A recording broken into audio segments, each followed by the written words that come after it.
Fish are consumed as food by many species, including humans. It has been an important source of protein and other nutrients for humans throughout recorded history. In culinary and fishery contexts, the term fish can also include shellfish, such as molluscs, crustaceans and echinoderms. English does not distinguish between fish as an animal and the food prepared from it, as it does with pig versus pork or cow versus beef. Some other languages do, as in the Spanish peces versus pescado. The modern English word for fish comes from the Old English word fisc, which was pronounced as it is today. English also has the term seafood, which covers fish found in the seas and oceans as well as other marine life used as food. Species. Over 32,000 species of fish have been described, making them the most diverse group of vertebrates. In addition, there are many species of shellfish. However, only a small number of species are commonly eaten by humans. Preparation. Fish can be prepared in a variety of ways. It can be uncooked. It can be cured by marinating, pickling, or smoking, or it can be cooked by baking, frying, grilling, poaching, or steaming. Many of the preservation techniques used in different cultures have since become unnecessary but are still performed for the resulting taste and texture when consumed. Nutritional value. Fish provides a good source of high-quality protein and contains many vitamins and minerals. It may be classed as either white fish, oily fish, or shellfish. White fish, such as haddock and sea, contain very little fat, whereas oily fish, such as sardines, contain between 10 to 25%. The latter, as a result of its high fat content, contain a range of fat-soluble vitamins and essential fatty acids, all of which are vital for the healthy functioning of the body. Health benefits. Research over the past few decades has shown that the nutrients and minerals in fish, and particularly the omega-3 fatty acids found in pelagic fishes, are heart-friendly and can make improvements in brain development and reproduction. This has highlighted the role for fish in the functionality of the human body. Health hazards. Fish is the most common food to obstruct the airway and cause choking. Choking on fish was responsible for about 4,500 reported accidents in the UK in 1998. Allergens. A seafood allergy is a hypersensitivity to an allergen which can be present in fish, and particularly in shellfish. This can result in an overreaction of the immune system and lead to severe physical symptoms. Most people who have a food allergy also have a seafood allergy. Allergic reactions can result from ingesting seafood, or by breathing in vapors from preparing or cooking seafood. The most severe seafood allergy reaction is anaphylaxis, an emergency requiring immediate attention. It is treated with epinephrine. Biotoxins. Some species of fish, notably the puffer fugu used for sushi, and some kinds of shellfish, can result in serious poisoning if not prepared properly. These fish always contain these poisons as a defense against predators. It is not present due to environmental circumstances. Particularly, fugu has a lethal dose of tetrodotoxin in its internal organs and must be prepared by a licensed fugu chef who has passed the national examination. In Japan, ciguatera poisoning can occur from eating larger fish from warm tropical waters, such as sea bass, grouper, and red snapper. Scombroid poisoning can result from eating large oily fish which have sat around for too long before being refrigerated or frozen. This includes scombroids such as tuna and mackerel, but can also include non-scombroids such as mahi-mahi and amberjack. The poison is odorless and tasteless. Many fish eat algae and other organisms that contain biotoxins. Biotoxins accumulated in fish. Shellfish include brevetoxins, ocardaic acid, saxitoxins, ciguatoxin and domoic acid. Except for ciguatoxin, high levels of these toxins are only found in shellfish. Both domoic acid and ciguatoxin can be deadly to humans. The others will only cause diarrhea, dizziness and a feeling of claustrophobia. Shellfish are filter feeders, and, therefore, accumulate toxins produced by microscopic algae, such as dinoflagellates and diatoms, and cyanobacteria. There are 4 syndromes called shellfish poisoning which can result in humans, sea mammals, and birds from the ingestion of toxic shellfish. These are primarily associated with bivalve molluscs, such as mussels, clams, oysters and scallops. Fish, like anchovies, can also concentrate toxins such as domoic acid.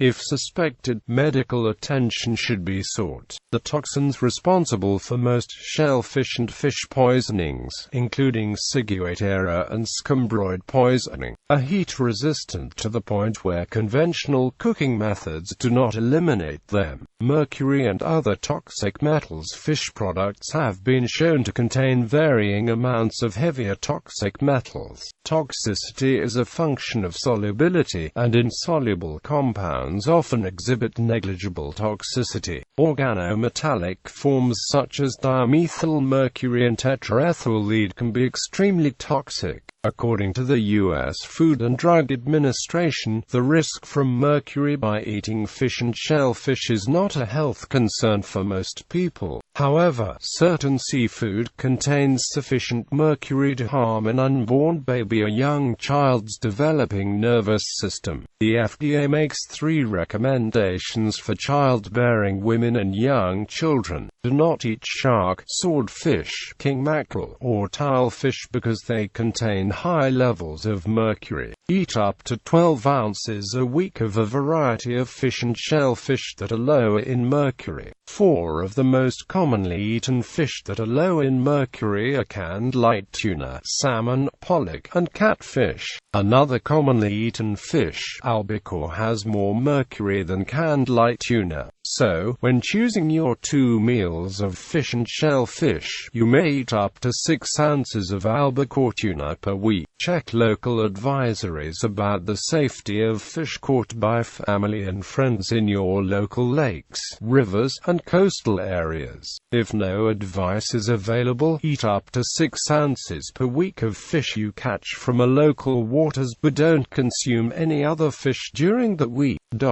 These recommendations are also advised when feeding fish and shellfish to young children, but in smaller portions. Mislabeling. When the Ocean Conservation Organization Oceana examined over 1,200 seafood samples of seafood sold in the U.S. between 2010 and 2012, they found 1/3 were mislabeled. The highest rate of mislabeling occurred with snapper at 87%, followed by tuna at 57%. Persistent organic pollutants. If fish and shellfish inhabit polluted waters, they can accumulate other toxic chemicals, particularly fat-soluble pollutants containing chlorine or bromine, dioxins or PCBs.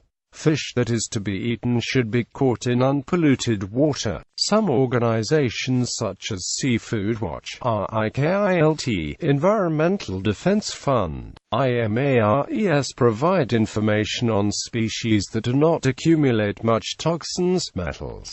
Parasites. Parasites in fish are a natural occurrence and common. They're not a health concern in thoroughly cooked fish. Parasites are a concern when consumers eat raw or lightly preserved fish such as sashimi, sushi, ceviche, and gravlax.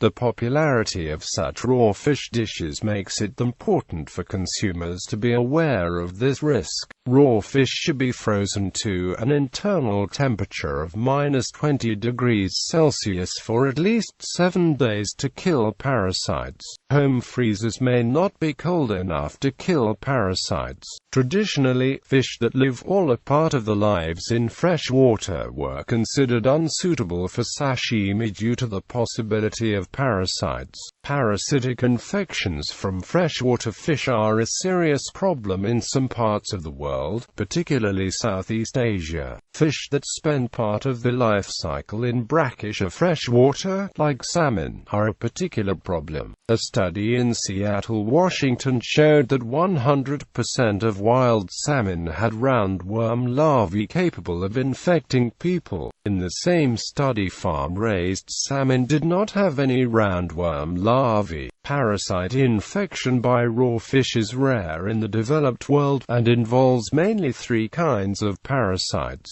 Clonorchis sinensis, Anisakis and Diphyllobothrium. Infection risk of Anisakis is particularly higher in fishes which may live in a river such as salmon and Salmonidae mackerel. Such parasite infections can generally be avoided by boiling, burning, preserving in salt or vinegar, or freezing overnight. In Japan it is common to eat raw salmon and ikura, but these foods are frozen overnight prior to eating to prevent infections from parasites, particularly Anisakis. Fish, meat and vegetarians. Meat is animal flesh that is used as food. Most often, this means the skeletal muscle and associated fat, but it may also describe other edible organs and tissues. The term meat is used by the meatpacking industry in a more restrictive sense: the flesh of mammalian species raised and prepared for human consumption, to the exclusion of fish and poultry. Vegetarians do not eat fish, and consider that fish is meat, since it is the flesh of an animal. Vegans or strict vegetarians refrain from consuming any animal products, not only meat and fish but, in contrast to ovo-lacto-vegetarians, eggs, dairy products and all other animal-derived substances. However, pescatarians eat fish and other seafood, but not mammals and birds. The Merriam-Webster dictionary dates the origin of the term pescatarian to 1993 and defines it to mean one whose diet includes fish but no other meat. Pescatarians may consume fish based solely upon the idea that the fish are not factory farmed as land animals are. Some eat fish with the justification that fish have less sophisticated nervous systems than land-dwelling animals. Others may choose to consume only wild fish based upon the lack of confinement, while choosing to not consume fish that have been farmed. A 1999 meta-study combined data from 5 studies from Western countries. The meta-study reported mortality ratios where lower numbers indicated fewer deaths, for pescatarians to be 0.82, vegetarians to be 0.84, occasional meat eaters to be 0.84. Regular meat eaters and vegans shared the highest mortality ratio of 1.00. The study reported the numbers of deaths in each category, and expected error ranges for each ratio, and adjustments made to the data. However, the lower mortality was due largely to the relatively low prevalence of smoking in these cohorts.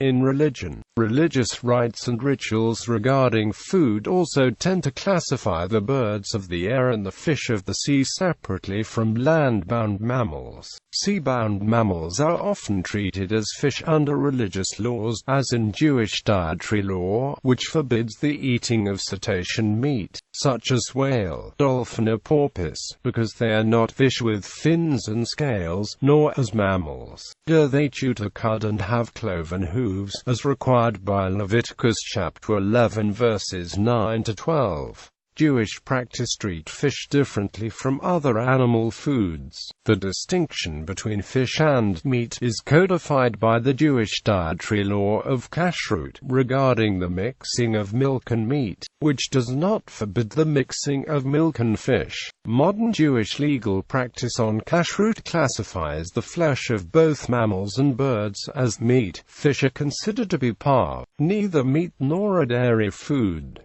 Seasonal religious prohibitions against eating meat do not usually include fish. For example, non-fish meat was forbidden during Lent and on all Fridays of the year in pre-Vatican II Roman Catholicism, but fish was permitted. In Eastern Orthodoxy, fish is permitted on some fast days when other meat is forbidden, but stricter fast days also prohibit fish with spines, while permitting invertebrate seafood such as shrimp and oysters, considering them fish without blood. Some Buddhists and Hindus abjure meat that is not fish. Muslim practice also treats fish differently from other animal foods, as it can be eaten. Taboos on eating fish. Among the Somali people, most clans have a taboo against the consumption of fish, and do not intermarry with the few occupational clans that do eat it. There are taboos on eating fish among many upland pastoralists and agriculturalists inhabiting parts of southeastern Egypt, Ethiopia, Eritrea, Somalia, Kenya, and northern Tanzania. This is sometimes referred to as the Cushitic fish taboo, as Cushitic speakers are believed to have been responsible for the introduction of fish avoidance to East Africa. Though not all Cushitic groups avoid fish, the zone of the fish taboo roughly coincides with the area where Cushitic languages are spoken, and as a general rule, speakers of Nilo-Saharan and Semitic languages do not have this taboo, and indeed many Awartmen, the few Bantu and Nilotic groups in East Africa that do practice fish avoidance also reside in areas where Cushites appear to have lived in earlier times. Within East Africa, the fish taboo is found no further than Tanzania. This is attributed to the local presence of the tsetse lion in areas beyond, which likely acted as a barrier to further southern migrations by wandering pastoralists, the principal fish avoiders. Zambia and Mozambique's Bantus were therefore spared subjugation by pastoral groups, and they consequently nearly all consume fish. There is also another center of fish avoidance in southern Africa, among mainly Bantu speakers. It is not clear whether this disinclination developed independently or whether it was introduced. It is certain, however, that no avoidance of fish occurs among southern Africa's earliest inhabitants, the Khoisan. Nevertheless, since the Bantu of southern Africa also share various cultural traits with the pastoralists further north in East Africa, it is believed that, at an unknown date, the taboo against the consumption of fish was similarly introduced from East Africa by cattle-herding peoples who somehow managed to get their livestock past the aforementioned tsetse fly endemic regions. Certain species of fish are also forbidden in Judaism, such as the freshwater eel and all species of catfish. Although they live in water, they appear to have no fins or scales. Sunni Muslim laws are more flexible in this, and catfish and shark are generally seen as halal as they are special types of fish. Eel is generally considered permissible in the four Sunni madhab, but the Ja'fari jurisprudence followed by most Shia Muslims forbids it. Many tribes of the southwestern United States, including the Navajo, Apache, and Zuni, have a taboo against fish and other water-related animals, including waterfowl dishes.